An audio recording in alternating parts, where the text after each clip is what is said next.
Hello guys, welcome to my channel, Sanera TV Vlog. Maraming salamat po sa lahat-lahat na sumusubaybay ng aking channel. Shukran and thank you.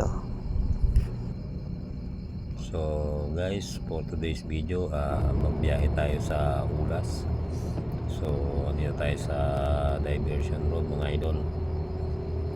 Papunta tayo ng Ulas para dalhin natin itong airfield sa panibagong project natin mga idol. So maraming salamat po sa lahat-lahat ng sumusubaybay ng aking channel, Sanera TV Vlog. Ang iyo ko lang po, pa-like, comment, at sa mga bago lang po, pa-subscribe na rin po mga idol.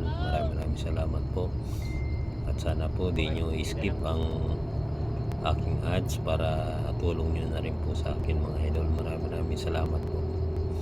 So ito guys, paakyat na tayo ng gap dito sa Diversion Road. Kung dadaan kayo dito, medyo dahan-dahan lang kayo mga idol, kasi na-scanner dito na mahuhuli kayo.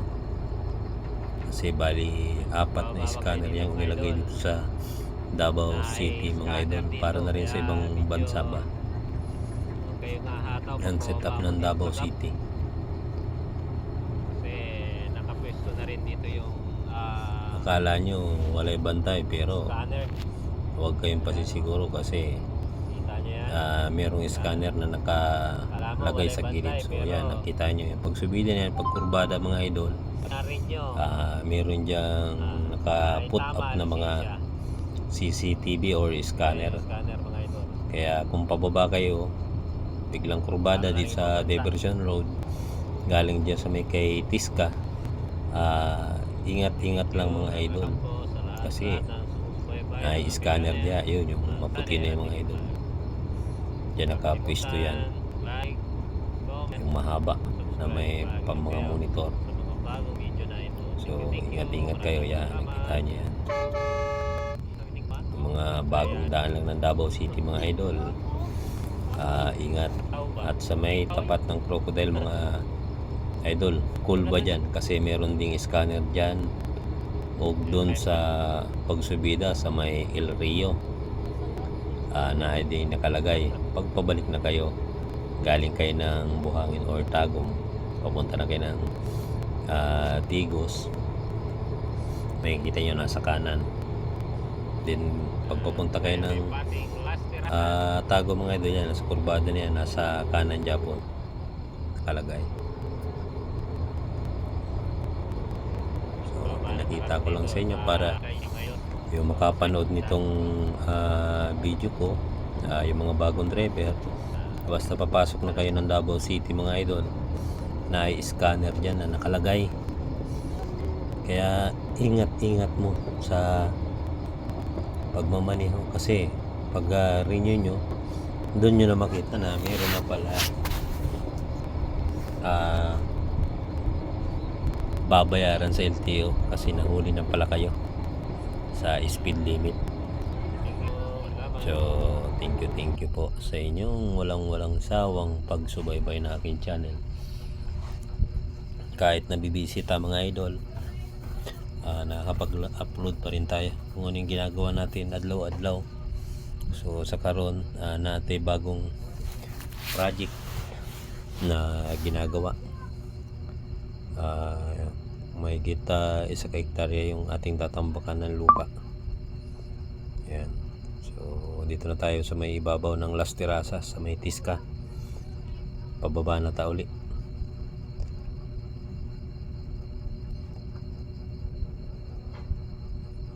Very nice ang view dito mga idol, oh. Yan sa may ibabaw na yan, overlooking yan. So yan, papunta ng Langob man yung nasa kanan, and then sa kaliwa papunta ng Shrine. Yan, kita nyo, pababa na sad mga idol. Madami na disgrasya dyan kasi yung iba pamatakan ng drive, hindi nila alam na mahaba di ay ang palusong na yan. Then di nakapagbantay, walay preno, kaya madaming nadidisgrasya sa dyan sa pagbaba na yan ng Matina.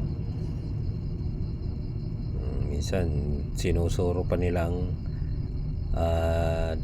mga bahay kasi di na nila makaya ang bigat ng sasakyan. So nawala na ng preno, diretso. So sa mga driver, payo lang, basta bababa kayo mga idol. Pag di sure ang inyong pagtapak, bahala namang gilid mo para makababa lang mo dyan, kasi medyo mahaba-haba yan pababa na yan papunta ng Pangi. So shout out nga pala sa lahat ng mga Ulos na ruta. Sarado, laway pa ka. Ha? Sila yung tractor. Meron pa yung sa ulo. po sa inyong lahat na sumusubaybay ng aking channel. At kung nakabot kayo sa punto na ito ng aking video, pa-comment lang mga idol kung saan nakaabot ang aking vlog. Maraming salamat po. At iwan lang po kayo ng bagas dyan para mapuntahan ko rin kayo sa inyong bahay at madalaw ko rin po kayo. Maraming salamat. So upo lang muna tayo dito mga idol sa front seat ng truck. Very nice ang pagka-dekorasyon dito ni Charlie ito, Alarma kay Kauban. Sarap ng buhay natin dito. Ayan, para-relax na mga idol.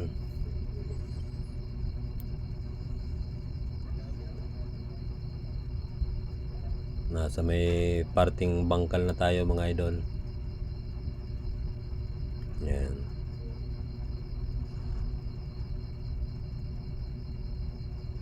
Gwapo naman ang dagan kasi walay masyadong traffic, kaya dire-diretso lang. Then maya konti na andun na tayo sa ating dideliveran sa Ulas.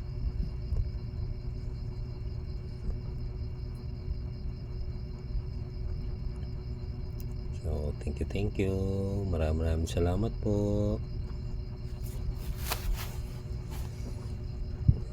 Sarap mag-drive mga idol kasi walay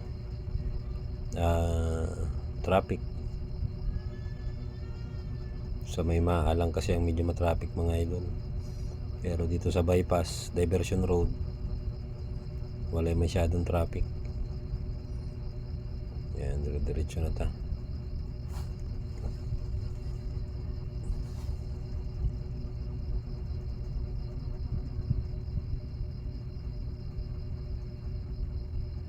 Diyan sa unahan yan mga idol, andyan ang Japanese tunnel na dinadayo din dito sa Davao City. Yan, sa may nilikuan na yan, andyan ang Japanese tunnel mga idol.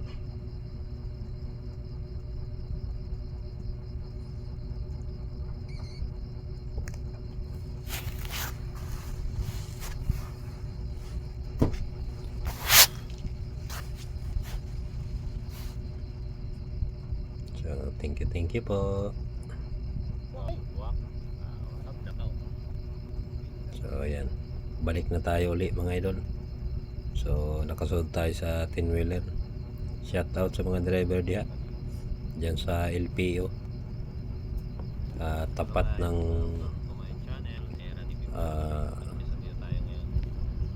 kay Pastor Apollo Kibuloy. Diyan tayo kumukuha mga idol. So thank you. So yan yung building na ginagawa mga idol. So yung mga lupa na yan, yan yung kukunin natin para i-deliver natin. Yan yung mga bako nakakarga.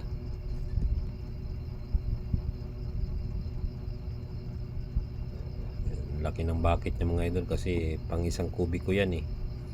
Kaya mabilis lang puno ang 10-wheelers. Then si Kauban 23 cubic ang karga natin mga idol. Madami-dami din. Yan, bilis magkarga. Yan, makita mo punong-puno kagad ang 10-wheeler eh. Heavy machinery talaga mga idol.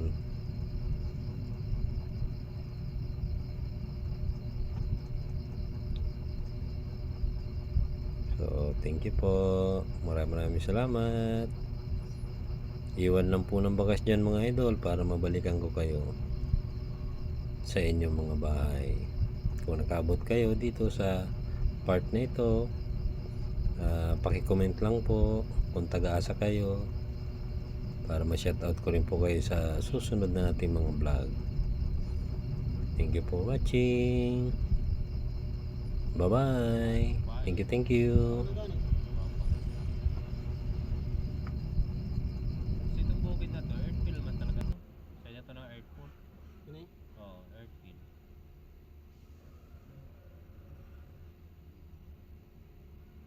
So kahit palabas na sila itapok.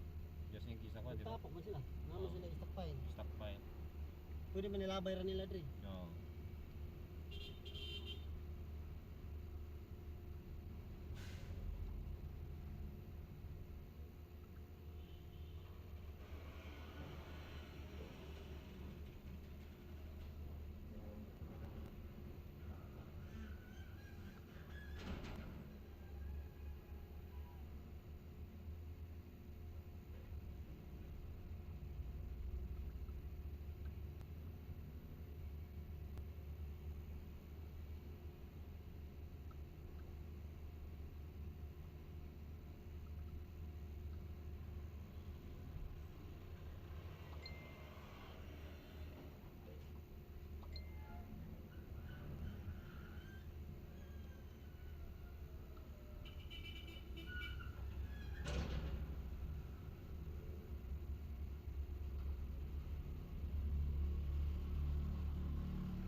Bakit lang isa ka 10-wheeler eh? Kuhay, bakit? Ang Bakit? ito ko bakit niya. Kala tubig ko.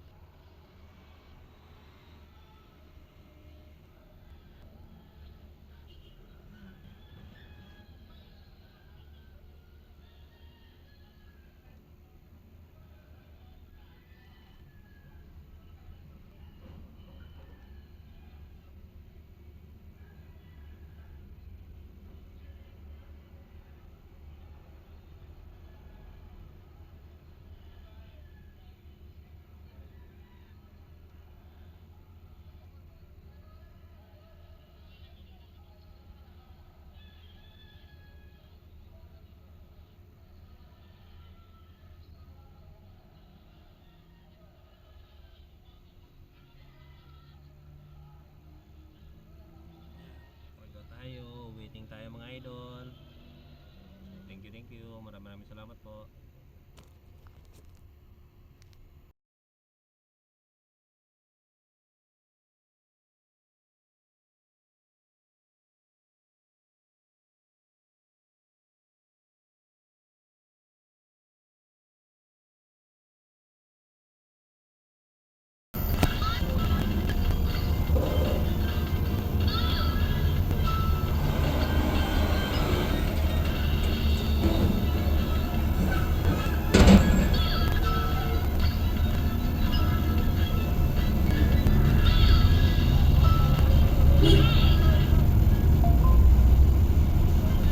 Mga truck ng waan, no? Dito rin pala kumukuha sila, yun. Truck ng waan. Yan ang diritanan, mga minidam. Palibasa kasi, walay ko ng kwan.